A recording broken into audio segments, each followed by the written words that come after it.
What's up, everybody? This is Atrophius, and today is Monday, which means there was an esports dev stream today, and an esports dev stream means that there was a pro player show match. And today's pro player was none other than the #1 player in the world right now, Boomie. So, as usual, pro players take viewer games during the esports dev stream, and I was able to work my way into the lobby to fight Boomie. And if I remember correctly, I was the only one that was able to beat him today. But I don't think very many pro players other than me got in to fight. So what I wanted to do was just kind of break down the fight that we had and kind of go through it and explain what happened and how I won. And to be quite honest, like, spoiler alert, I got pretty lucky. So let's take a quick look at this. All right, who's next? Just taking that match. Oh snap! We got a pro player show match here, ladies and gentlemen. Uh-oh. This is a top 8 match of basically any tournament. We've got Atrophius coming out here from Broken Alliance. So the first thing that I want to say is that I got shafted in the map randomization. Small Enigma is actually my worst map. I'm super bad on platform-heavy maps, and I know that Boomie is super good on platform-heavy maps. He's got the dash cancel tech sort of down to a science. He can fucking zoom around these maps with little to no effort whatsoever, and I'm not good at that. I don't like platforms. I frequently ledge cancel attacks when I don't mean to.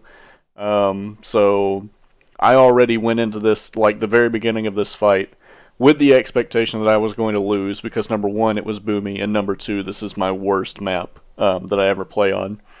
I have a small advantage in this fight because Boomie's not playing a Blaster's Legend.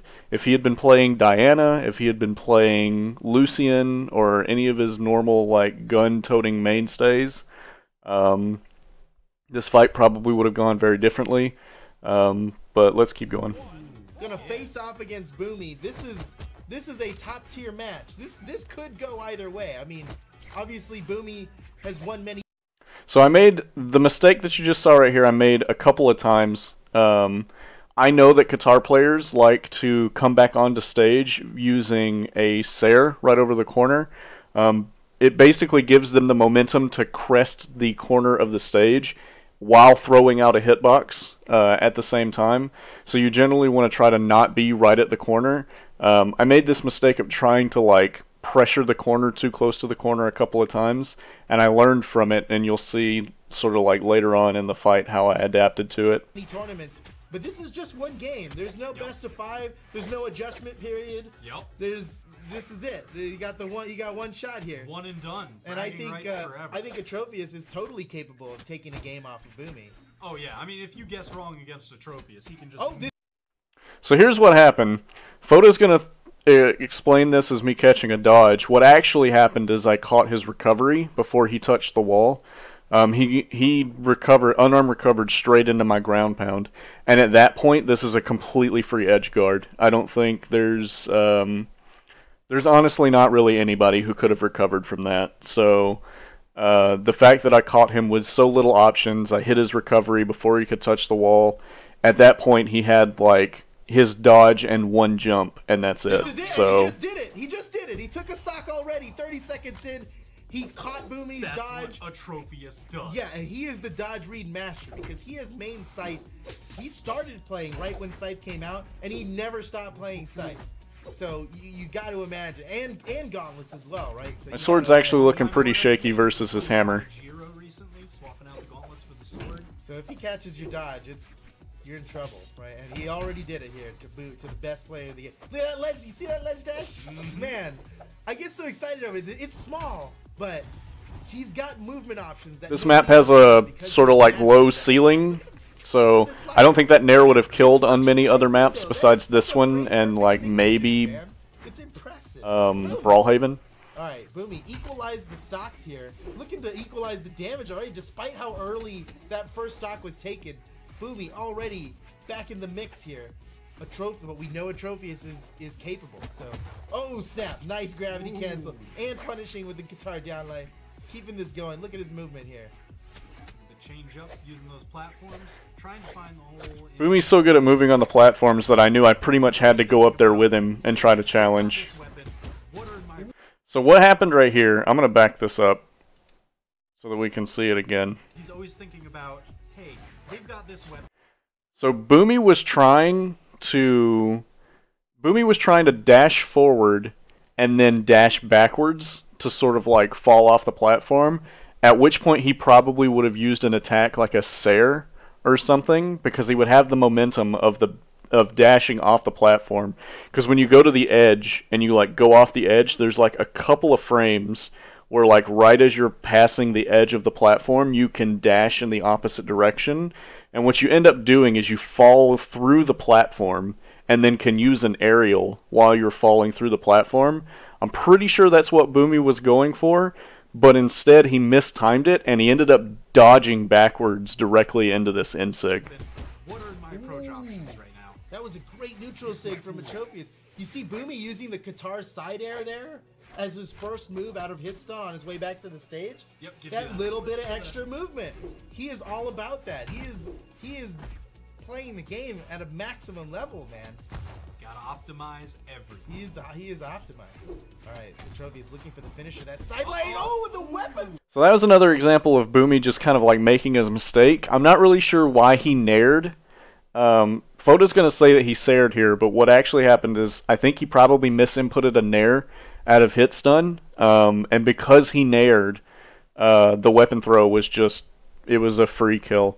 I normally don't weapon throw after a side light like that, and honestly I think I threw the weapon because I was going to switch to sword to try to go for a more guaranteed kill instead of trying to kill him with scythe, but the weapon throw just happened to work out because he nared. Throw! That, ooh, Boomie used the hammer side air there, being efficient, right? But that left him in move stun, and Atrophius took advantage. That was a great weapon throw. Down to the last stock. Wow! That recovery was so good. Last stock situation. Both players completely even. Alright, Boomie does have a slight advantage. Had the hammer. Against the sword, he's got a little bit of extra range. So like I was saying, my sword wasn't doing too hot versus his hammer. I'm going to end up taking more damage than I dish out here, I believe. You're gonna see players being Hammer Dare is so good for, like, they know the kind engagement of punish. that are at stake here. Actually, I'm starting to do okay. Trying to use the speed that he's got on his side. And then he swaps the hammer for the guitars. In and out around these platforms. So right here is like super important. This dare, I intentionally drifted to the right after this dare because of the way that it bounced him. From fighting a lot of different guitar players, Boomie being no exception, if you drift kind of like underneath them, they're going to kind of like instinctively go for like a wake up dare punish. If you're not like looking for a direct follow-up. Like, I probably could nair here and that would hit him, but the better thing to do is if you can get enough momentum to get away from the dare, what you end up being able to do is hit a D-Light Sair and take kind of advantage. So this is what I was talking about. You know how at the beginning of this, guitar players like to crest over the corner using a Sair? So one thing that I've started doing on Jiro in particular that's extremely good is using his D-Sig to punish guitar players. You can sort of like dash at the corner and then dash back away and kind of like bait out that Sair. And then the D-Sig, when you just pop it, like touch it, don't hold it, it comes out virtually instantly and it covers that entire space. And it's a spike. Oh, they got him! Atrophius! The man! Unbelievable! He is. So you end up with a pretty solid spike. I use the D-Sig a lot just as like a bait into the corner. A lot of people will think that I'm actually going for an attack, trying to hit somebody when they're like coming back up off the wall or something. The D-Sig more often than not is a bait to try to get people to come up so that I can hit them after the fact. But yeah, no, I got super lucky in this fight because if Boomie had like changed up the timing of his recovery in stock one, that stock probably would have gone entirely differently. So catching that recovery and then being able to dare him immediately after the fact, like he had no options to get back to stage at that point. There was very little he could do. So I don't know why he nared. It was probably a misinput. So being able to get that kill with a weapon throw was really good. But he evened it up like instantly. Like his guitars are nuts, and the recovery that he hit, like I was in the magnifying glass when he threw out that recovery. Like he didn't, like he couldn't have known exactly where I was going to be, so he had to like make a guess. He had to make a read that I was going to go back out to the outside and not back inward towards the stage, and he read correctly, and it killed me. So we were tied up like white last stock to white last stock. So getting the read that he was going to come over the corner with the guitar snare is pretty much what sealed that game. And that SIG probably wouldn't have killed on any other map besides Brawlhaven at that point. Like he just wasn't damaged enough. So Enigma, despite being my worst map, actually helped me win this game. So, but I think that since it was a dev stream match, I don't think Boomie was playing at his highest. I was trying, I mean, as hard as I could, considering I kind of went into, I always go into dev stream matches with no warm-up, so I had played Noel like a bunch earlier in the day, but there was a huge gap between when I was sparring Noel and when this happened, and I was working kind of in between. So like, I always tune in for the dev stream when it happens, and I always jump on to fight whoever's kind of the show match, because it's just a fun thing to do. But I don't think Boomie was trying his hardest. He definitely wasn't playing his main. So I got away with kind of a bit of a steal of a victory. I don't think it was necessarily as good of a match as it could have been. I think I would have, even if I had lost, I probably would have learned more from fighting his Diana or his Lucian. But I think it was a good match, and being able to like kind of showcase on stream that I'm good enough to at least beat Boomie when he's playing off main is pretty cool.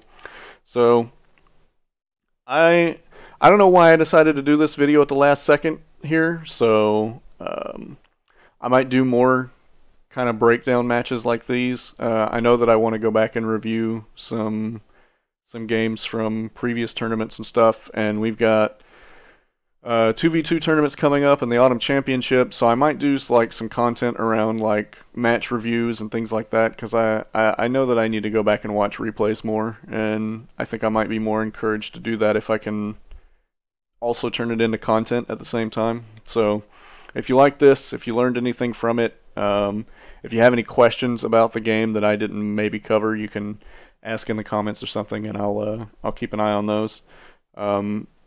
But as always, if you want to see more content, if I ever decide to make any more content, you can subscribe here on YouTube, follow me on Twitter, follow me on Twitch. I've got a bit of an inkling for a stream schedule that I'm starting to put together, so I might start streaming again in the not too distant future too, as long as I can stream and it not lag while I'm playing Brawlhalla. So, alright, that's it. Thanks a lot. Catch you guys later.